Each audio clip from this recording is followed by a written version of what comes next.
Good morning, everyone, and welcome to Money Talks with Attorney Coral. I am Attorney Coral Plus, the host of this show.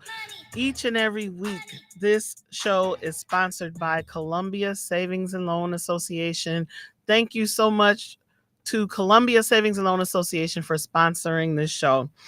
I am delighted to be here today with a representative of Columbia Savings and Loan Association, Ms. LATOYA Sykes. Say hello to the people, LATOYA. Hi, everybody. How y'all doing today? I hope everybody's well and happy. All right. Well, I know I am because I'm glad because you're here. Um, I have an announcement to make momentarily about you. But before we do that, I always like to just recap a little bit of what we did the week before. And shout out to Jermaine because you were my partner on this show last week when we were talking about the financial consequences of divorce. Yeah, so that was a good one. And I got a lot of good positive feedback from people that listened. Nice. Because I'm not a divorce attorney. So I don't handle those types of cases. Right. So we weren't really talking about it from a legal, technical standpoint, Right. but just from a financial standpoint of what that does to people Mhm. and how that affects people's lives. So you had some really thoughtful, insightful commentary last week that was Yeah. helpful. Thank you. Yeah, no, thank you. Thank you. So we'll do more shows like that because I did get a lot of positive feedback. So I just wanted to acknowledge that. Indeed. Yep. Let's Yep. do it. So, but today we're going to talk about continuing Columbia's legacy into a new century of service. Yes. So that's Definitely. why, it was very, very appropriate to bring LATOYA back to the show. Some of the audience might recall LATOYA came in a few weeks ago with me, and I mentioned that she was my right-hand person in the bank, that I count on her, I rely on her for so much of what we do in our day-to-day operations. But since then, our president and CEO, Ernest Jones, made the decision to name LATOYA as the branch manager. So give it up for LATOYA, everybody. There we go. You got applause. Yeah. No, that's perfect. And she definitely deserves a standing ovation for all that she's done to earn this position with the bank.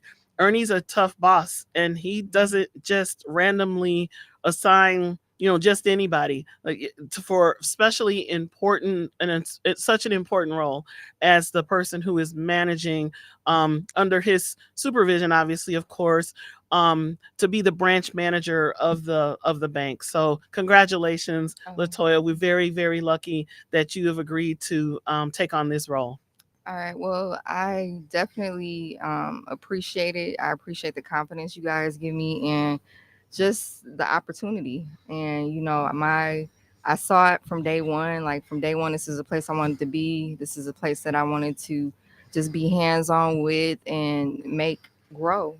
And I care. I care about Columbia Savings and Loan, and I think that you guys saw that from the beginning. I care about the staff. I care about the people. I care about the community, and this institution is so needed. And I wanted to be around for again another 100 years. So, but again, this opportunity you guys are giving me is phenomenal. Well, you're phenomenal, and that's why you earned this opportunity. Well, If thank nothing you. has been given, you earned it. Thank You you. you have earned it. So I know we talked a little bit about your background before, but we have different people listening sometimes, and I really want one of the things that we've talked about is we want this is a community bank, Right. so we want the community to know who we are and know where we're from and know what we're about. So can I trouble you, please, to talk a little bit about your background again? Not necessarily just the work qualifications, because we'll get to that. Because you went too quick through that before. I'm gonna put you through that one today because I got your resume with me. So we're gonna really talk about See, on the all the spot, experience on that the you spot. have. But right now, just talk about your background a little bit. I know your dad was a Marine, and we talked about that a little bit before. But just tell the audience again who you are, where you're from, what your background is. Okay, sure. Well, and again, thank you for everything. She always gives me the best compliments. I love her. It's But just real. yeah, I try to be real, and that's kind of one of the reasons my dad was brought up before. But I'm born and raised Milwaukee. I've been here all my life. Homegrown talent once again. Homegrown, exactly. And I was in a two-parent home. My mother Bernice and my father Ernest. My dad, he was a Marine, and he was so very proud of that. And he was just a strong man, just honest man, funny man. That's where I get my sense of humor from. Very loving of us, so that's where I get I'm a hugger. So that's where I get my soft side from. My mother Bernice was from Mississippi, and so she was a little, she was a hard lady, but she loved us. She took the very best care of us. She'd come to battle for us in a moment, no matter what she was doing. So I kind of got both sides of that coin, and with me being a Libra, I use both sides well. Yeah. I call it my Bernice side. My Bernice side is there when I need it, but my Ernest side is the side that I bring to the table all the time. But Bernice isn't back there when I need it. I'm a single mother. I was a single mother. I'm married now, but majority of my life I was a single mother of 4 children. So I raised them to be great people. They're great people in society, great boys. My daughter's wonderful. They're just good people. I wanted good people. Like I instilled that in them. Um, Started working when I was 14, so I've been working since I was 14 years old. And I have over a 20 something year career in banking, sales, customer service. I just try to treat people like I want to be treated. People, you never know what somebody's going through at the end of the day. Somebody could be walking through the door, whether it's coming into a business, whether it's coming to work. You never know what somebody's dealing with, because there's been times that I've just been tore up on the inside, but I still put on a smile.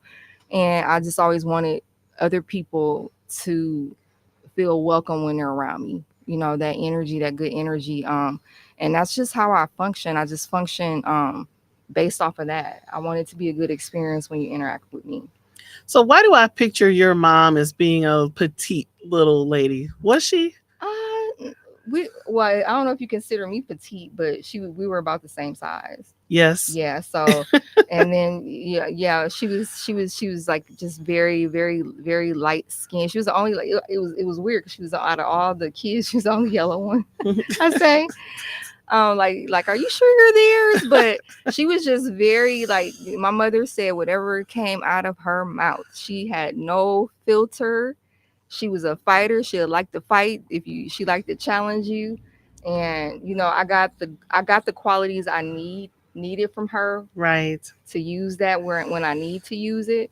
Right. But like I said, my overall qualities are from my dad, my loving side and my giving side, and just making sure I praise people.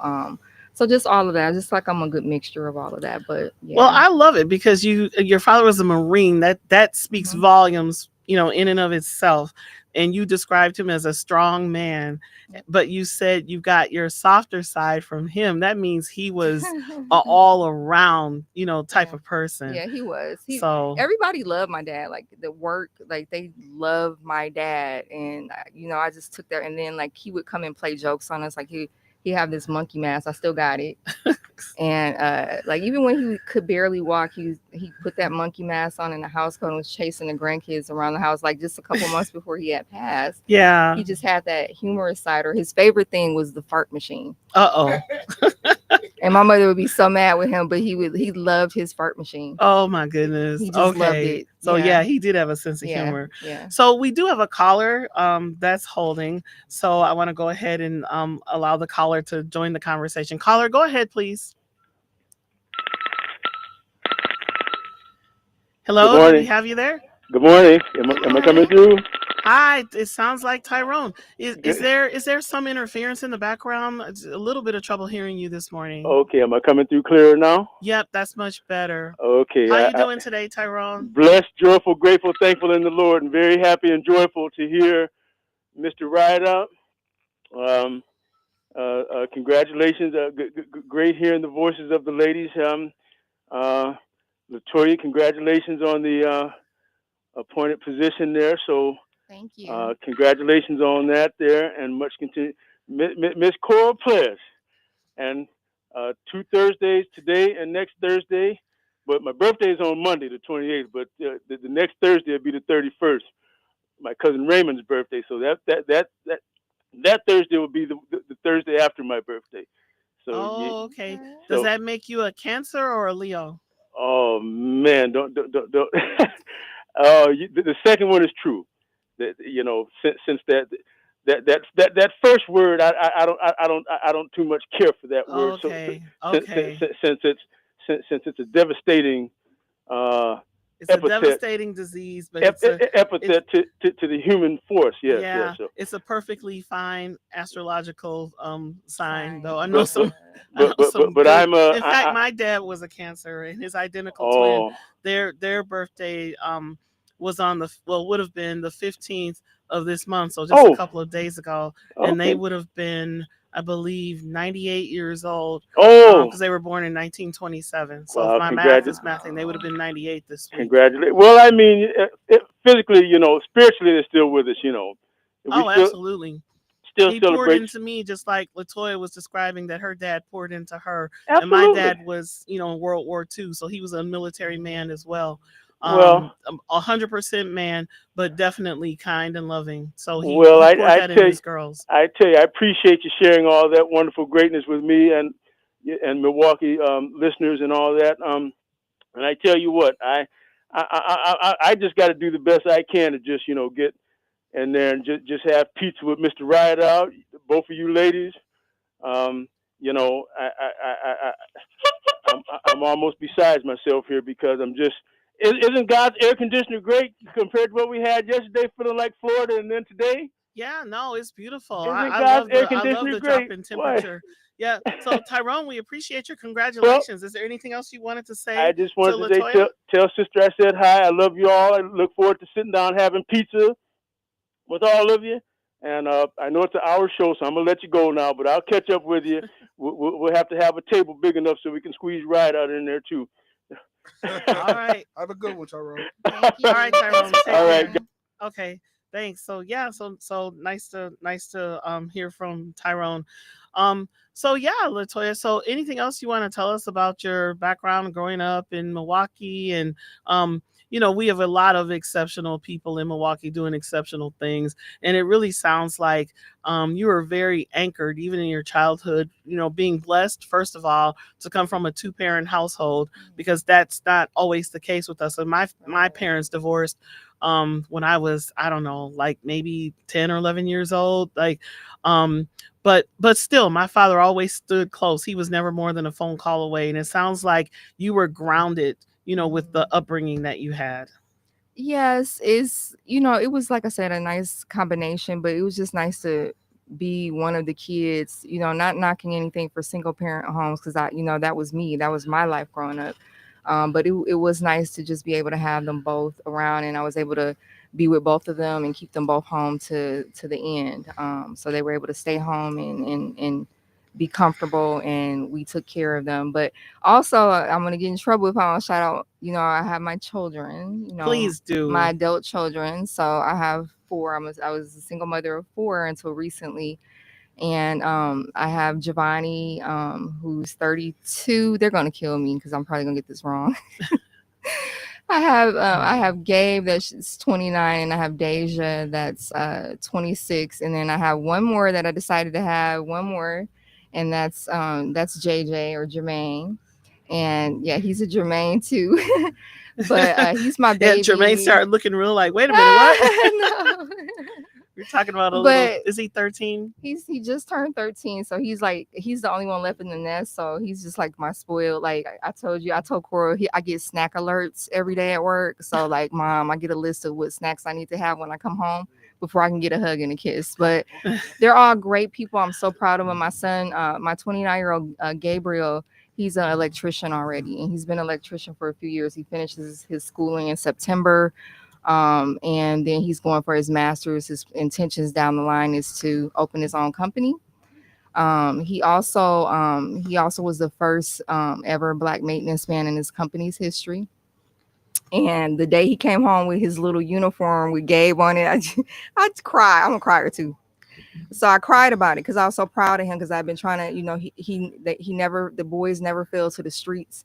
I did the best I can as a single mother to teach them about street life, and talk to them about those things. I just told them my experience, whatever experience I had, no matter how minor, I told my children that. Because there were things I wish that my parents, as a parent, you don't know everything. So they don't know to tell you everything or teach you everything. It's no way to do that, because I made my mistakes too. But, I told them everything that I could. I brought them up with love. Like, I still get hugs, and they still sit on my lap and give me hugs and things, because I just want them to know I love you. You can come to mom with anything. So they're great people. Like, I wanted to raise great people, and that's what they are. And I'm very proud of them. And I'm very proud. And they kept me out of trouble and kept me in line.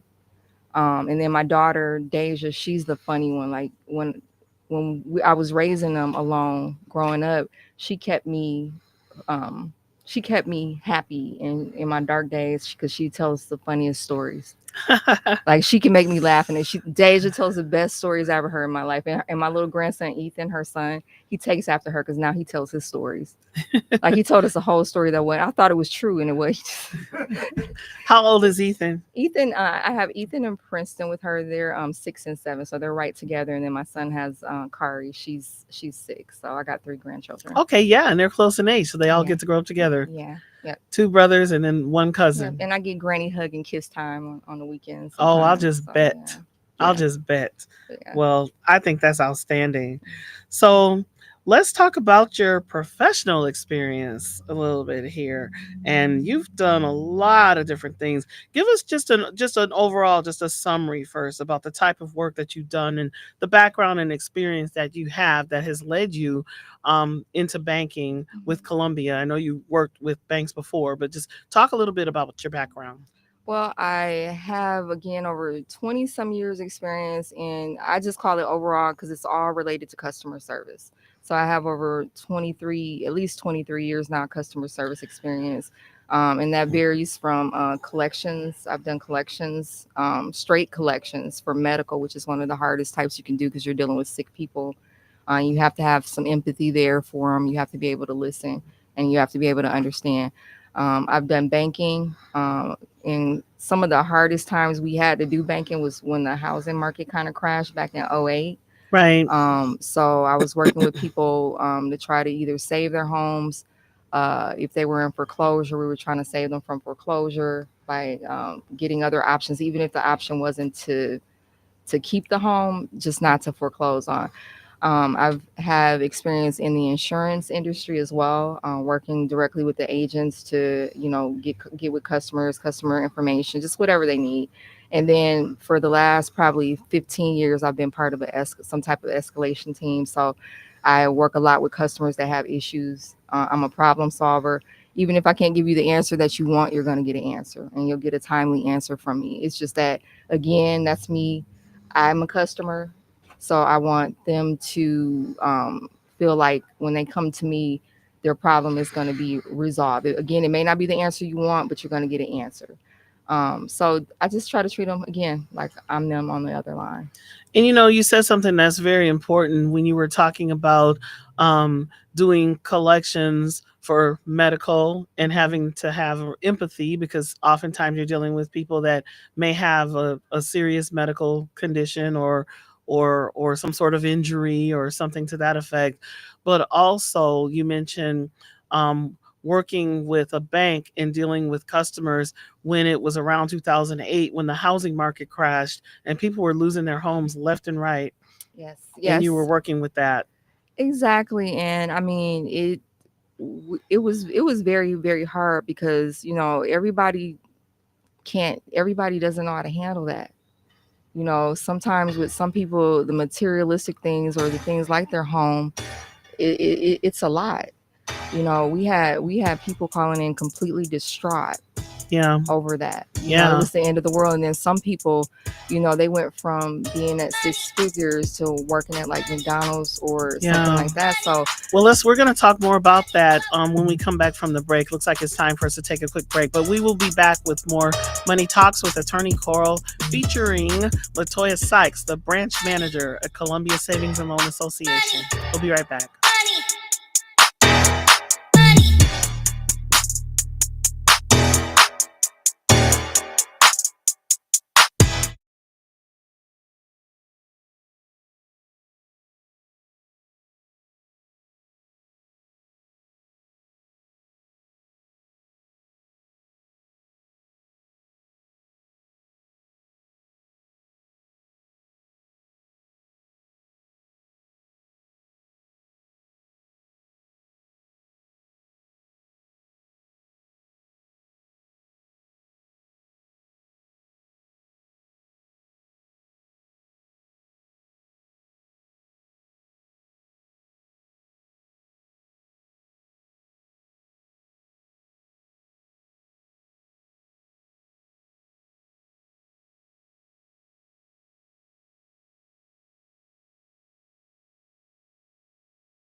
Welcome back to Money Talks with Attorney Coral. I'm Attorney Coral Pleas, and I have with me in the studio this morning is LATOYA Sykes, who is newly named the branch manager of Columbia Savings and Loan Association. Welcome, LATOYA. Thank you for being here. Thank you. And again, thank you again. It's an honor to be presented with that title from you guys. So I really appreciate the opportunity, and I'm not going to disappoint you. Oh, never, never. We're proud of you already because you've done so much. But I do want to just circle back to what you were talking about a little bit before we went on the break, because I want people to understand the experience that you bring to the table for this role. And you were talking a little bit about 2008 when there was the market crash. You were working at a large bank at that time, and there were people that were losing their jobs and people that were losing their homes. Talk about that a little bit, about how what you did with respect to all those things. Well, I started off in trying to just help set up payment arrangements to help keep them from falling into any type of foreclosure. But again, not only because of the housing market, but because of the job market in some areas.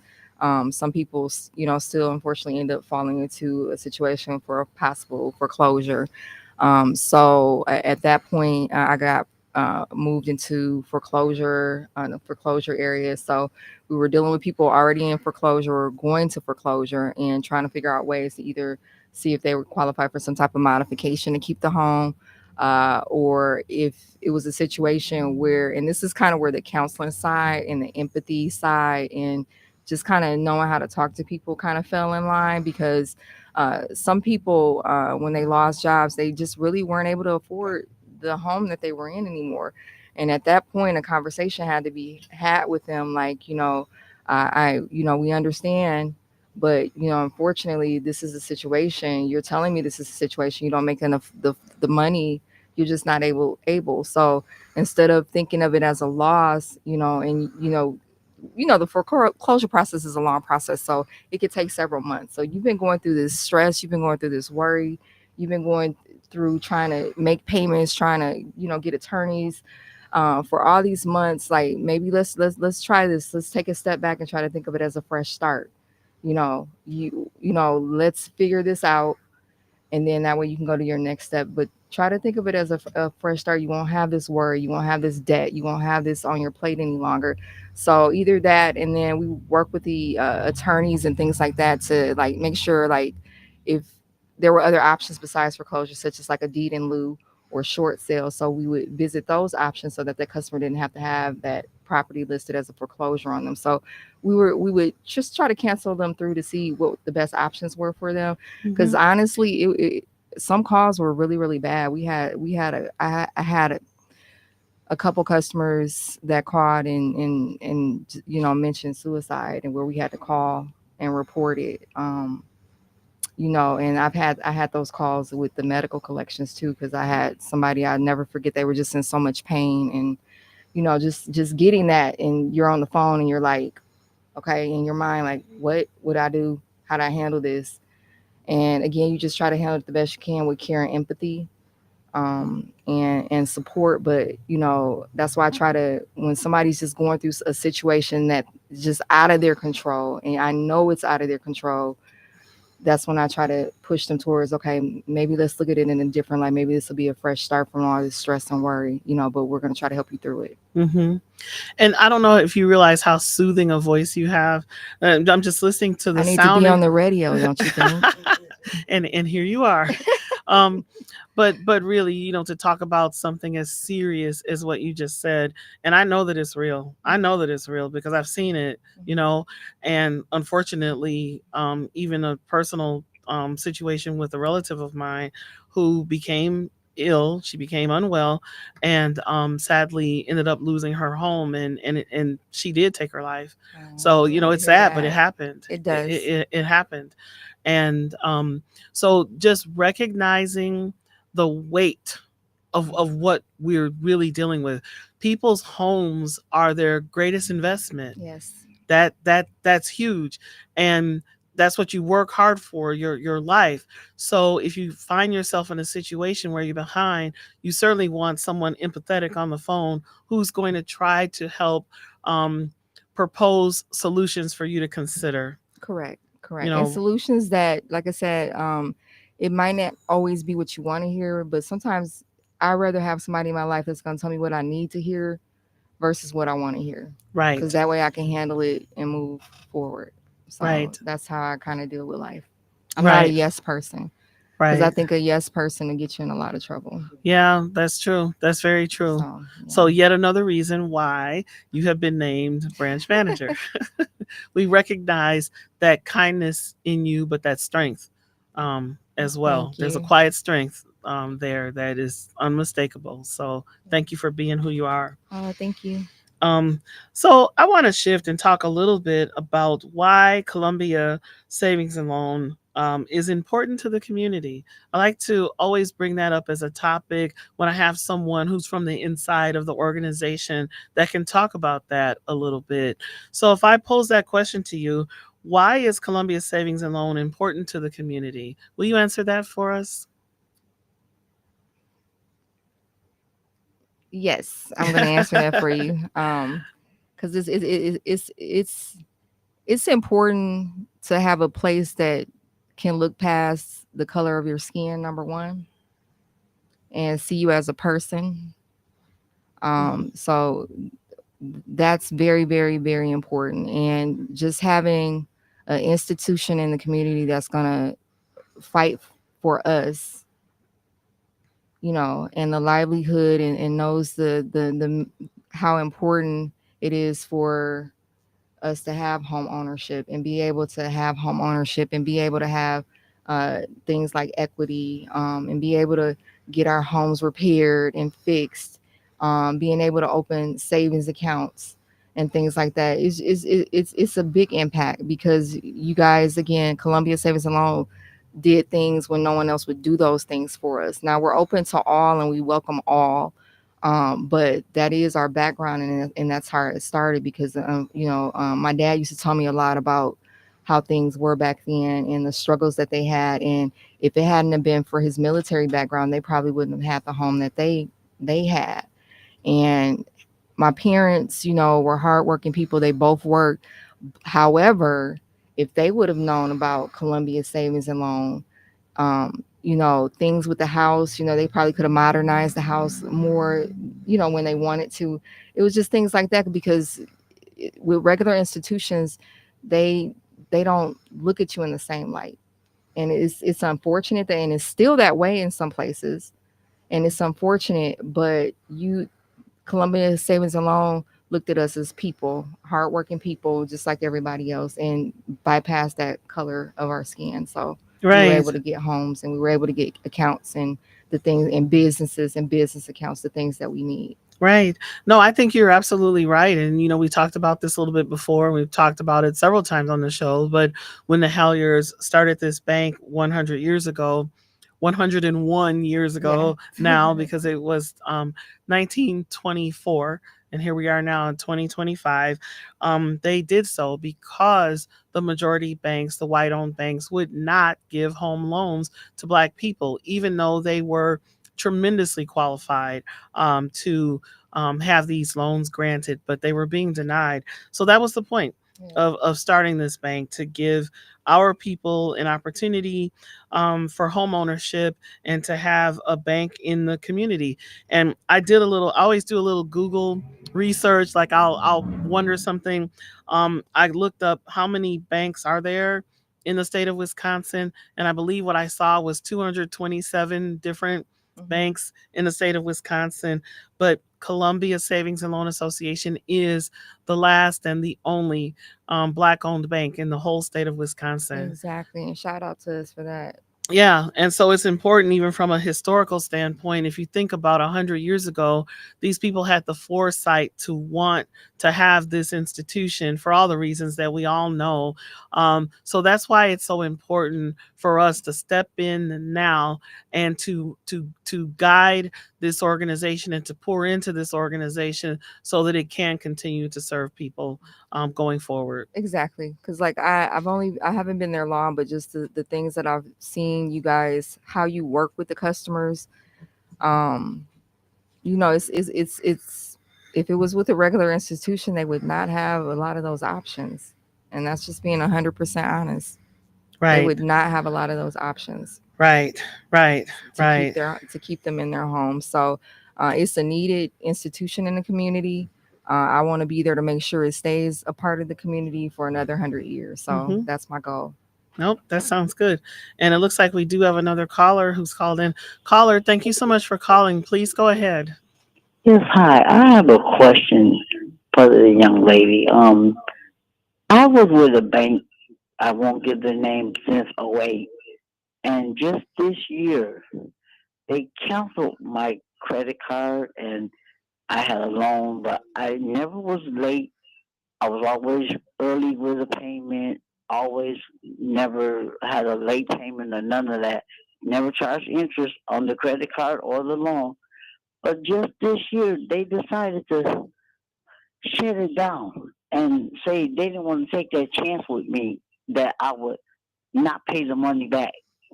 So the bank manager that I knew went to bat for me and still never got a reason why they decided not to let me keep working with the credit card I had or the loan that I had from the bank. So do you understand where I'm coming from? I'm kind of baffled on if I've been with you since '08 and it's 2025 and just this year you decided to close it down, saying that you're afraid that I may not pay the money back. What Well, sense does that make? right. Well, I can understand your frustration with that. Without knowing the whole situation, it's really hard for us to speak on, another institution. However, the only thing I can really tell you, if the bank manager that you talked to wasn't able to kind of get you a resolution, you can always see about sending something in writing to that company, asking for a little bit more information on why that happened to you. I do know just from me handling any type of escalations that sending something in writing, usually it gets a better response back. So I would just advise you maybe to go that route to see if you can get a little bit better explanation of why that may have happened to you. Oh, okay, but I even have the top person's number that I called at that bank, and he never even reached back out to me. Yeah, I'm sorry Not that out of that all this happened. time, so I'm not really. I'm just baffled by it, but I'm not going to take our time to write a letter, because it's just crazy to me. But you wait from 2008 to 2025 to say you scared I'm not going to pay you, and I've been paying you this long. Right, right. Yeah, no, that doesn't seem fair. We appreciate your It don't. question, though. I wish we had a more definitive response. The cynic in me, I'm going to go ahead and say it. The cynic in me is saying that they were not making any money off of you. That's why they didn't want you. You paid on time. They didn't get a chance to charge interest. You were never They late. sure You did. kept the balance low. They weren't making any money. And so that's the cynic in me. So that's just my Okay, thought in the for what it's worth category. We can't say definitively because, like LaToya said, we don't have enough right. information. But it's just a thought that occurred to me while you were speaking. They want the people that get late payment fees. They want the people they can charge exorbitant interest rates. You weren't one of those people. They weren't making any money off of you. Okay. Hmm. All right. Thank you. So just a thought. Okay, but thank Yes, you, ma'am. thank Thank you, All right. thank you You're for you. welcome. calling. Thank you for Have a good Thank. day. calling. Yep. Thank you. You have a great day too. Thank you so much. Um, yeah. So there's all sorts of things. Were you gonna say something, Superman? Clark Kent. Yeah. I don't understand that if you pay your on time, that don't make no sense to me. And then you get denied.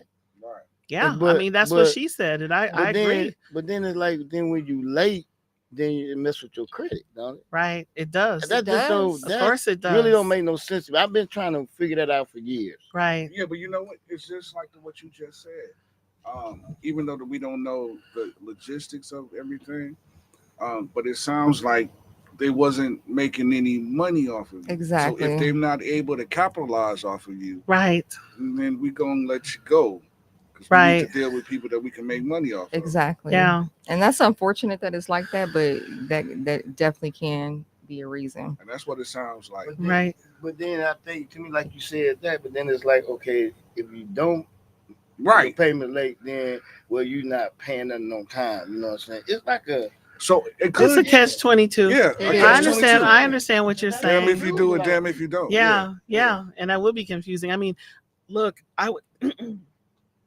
Sorry, talk Okay. because when I get like that, I and I mean, just mentioned, and sorry, it is. Toya. It's so confusing. They Yeah. make the credit thing so confusing. You pay on time. They give you a balance of such and such, but you can only use this amount. And a lot of people Right. still don't even know that unless you only supposed to use it under like keep it under 30%, I believe, of your Yeah, some balance because say that can yep, harm you. 30% So on the wide end. You hear some say as little as 10%, but that's almost nothing depending on exactly. what line of credit you have. You Right, know, the right. dollar amount, that So sort it's of thing. yeah, it's like a catch-22. You can't do it right. Yeah. I mean, I've kind of been tripping about this whole credit thing anyway, because I'm like, we live in a country that owes trillions and that can still get, even though the credit score for the country is low, but they can still get whatever. But as an individual, if your credit score is low, you can't get nothing. So Exactly. how do that work? Like, Absolutely true. I mean, you just said it. That is how it works. You know, Right. it's unfortunate though. I mean, I think that's what we all agree that that's not fair and that's not, you know, from an individual's standpoint, right? But if you look at it from the corporate standpoint, let's say for an instance with the credit cards, they're going to say, "We want the people we can make money off of. so We don't want the care if people you that's pay not late." responsible. And then, well, to a point because they don't want the people that are never going to pay, right? They don't want the people that are never going to pay. But if people pay late or if people have a slower payment history and they get fees assessed and then they can take years and years to pay off a relatively small debt, then they know they're making money that whole time. Off the Whereas if you interest. pay it down to zero and don't carry a balance and they don't make interest and they don't get late payments, you know, hey, I mean that I still say that's the right way to go for the individual because she did nothing wrong. Right. She did nothing wrong with what she told us. But look at what happened. I don't know. And I could be way off. Maybe whatever reason, I don't know. But it just occurred to me as I was sitting here that that's a business and they're Yeah, not making any Not money. making any money. Money. How can we stay afloat? Yeah. So anyway, so yeah, that's the thing. Yeah. Yeah. So Toya, back to you. All right. So I wanted to ask you because I wrote down just some general questions that I wanted, and so I'm putting you on the Uh-oh, spot a no, little bit, but uh-oh, I no. love how quick your mind thinks. So I just want to ask you now that you really are in a key leadership role with Columbia Savings and Loan Association now. How would you describe your leadership style? You've been kind of telling us, you've peppered it in a little bit since we started here today, but I just wondered if you wanted to just talk about that a little bit. I I think my style is I'm firm. I try to be firm. I try to be fair. I try to be thorough.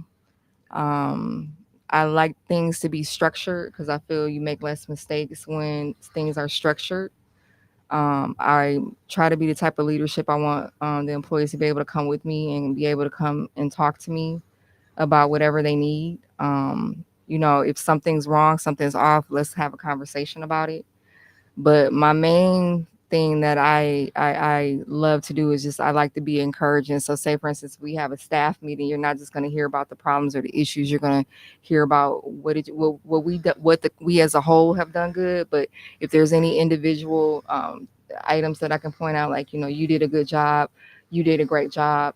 That's how I like to lead because even though we're all adults, encouragement it goes a long way. All of us, who doesn't want to hear that they did a great job?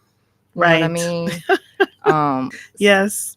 so speaking of that, just kind of shouting out, our team. Our team, Jamila has really been a standout member of our team. She's taken upon herself to just, pick up where she can and help with extra things when she can. That's honestly not really even part of her job duty.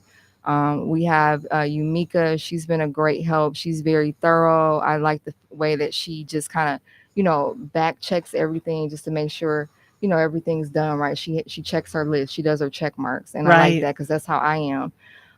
There's Gobaz. He's our loan officer, and he's great. He works really, really hard with people that are having issues. He works very hard to try to get them help and try to figure things out. And then he also works very hard to just, you know, get new business into the bank as well.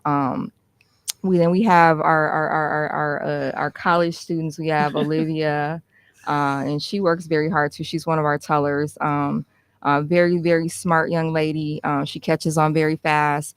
And then there's Miles as well. He's a college student as well. He comes and helps out with whatever we need. He just helps take it off our plates because we're a smaller team and a growing team. Just anybody that can come in and just say, hey, how can I help? What can I do?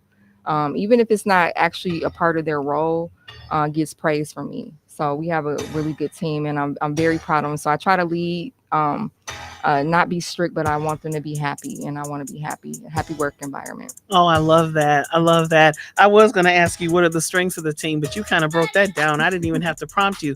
So it looks like it's time for us to take a break, but we will be back with more Money Talks with Attorney Coral with my special guest, my extra special guest, LATOYA Sykes, Branch Manager, Columbia Savings and Loan Association.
We're back with Money Talks with Attorney Coral. I'm Attorney Coral Pleas, and I have in the studio with me this morning the lovely, brilliant Ms.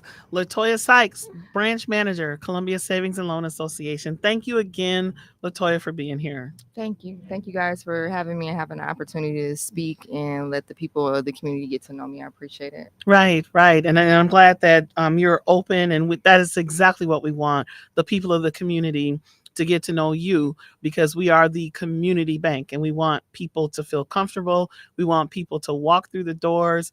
We want people to, bring their challenges, bring their issues, and help us solve. We want people to bring their money. Let's not forget that, because we are a bank, we are a business. We are not a nonprofit. And I have to stress that, because I know sometimes people do think that, oh, no, we're not. We're a business. So we do encourage people to come and call us up to schedule an appointment. Is the best way to do it, to open a savings account. You can open a savings account with as little as $50, but and we're so welcoming and open to that. But we also want the business owners and the people that have significant deposits to put in the bank. We're insured FDIC up to $250,000. Come and open a CD. We'll give you a good interest rate, just as any other bank. So do come and see us for those And they things, can right, bring their Toya? retirement as well. We do the IRA account. So yeah, definitely come in and see us. Since we're a smaller operation, we recommend that you make an appointment. Just call us up and let us know when you want to come in. And what you're trying to do, and we'll give you instructions on what you need. And come on Sure. in. You can. I'll come out and meet you. Our staff is very friendly. Speaking of that, if anybody does want information or has questions, you can give us a call at 414 374 0486. You can ask for myself, or anybody that answers the phone will be able to help you. We're at 2020 West Fond du Lac Avenue. We're right on the corner of Fond du Lac and North Avenue, between that and 20th Street. So you can also stop in. But again, we do recommend making an appointment. But if you even just have questions, just give us a call. That sounds fantastic. So I wanted to also just reiterate, when you were talking before and I asked you, what's your leadership style? And you had wonderful things to say. And one of the things that you mentioned is that you like to have things structured, because that mitigates errors, basically, is what you said. And it reminded me when you came into interview, because you used the word systems at the time. And as soon as you said the word systems, I was like, uh-oh, that's a woman after my own heart right there, because I'm about systems and the efficiency that creates. And as you said, it eliminates opportunities for mistakes. No one's perfect, but we're always looking for ways to be better. And it's so important that you incorporate that into your leadership styles. I have to commend you for that, because that's one of the first things that told me that I needed you on our team. Yeah, I just like to streamline things, because things can be made easier systematically, where it creates less room for error. Less room for error means, mitigating complaints, right, and making sure that the business is running efficiently and able to move forward with less mistakes. So I do focus on that a lot with myself and with the staff. But again, I just want to be encouraging. So quick note, I want to say you, Coral and Ernie, they have become not only my friends, I think, but they're my mentors. And I really appreciate you guys in this opportunity. And again, I will not let you or the community down. Well, thank you so much, Toya. We appreciate you being here. You are a fantastic leader, and we all will continue to learn and to grow. I like to study leadership. I read books on it, because that to me, I don't know, just always in a quest for knowledge, and that's why we'll never get stale. So special thanks to Ernie for being such a fabulous leader.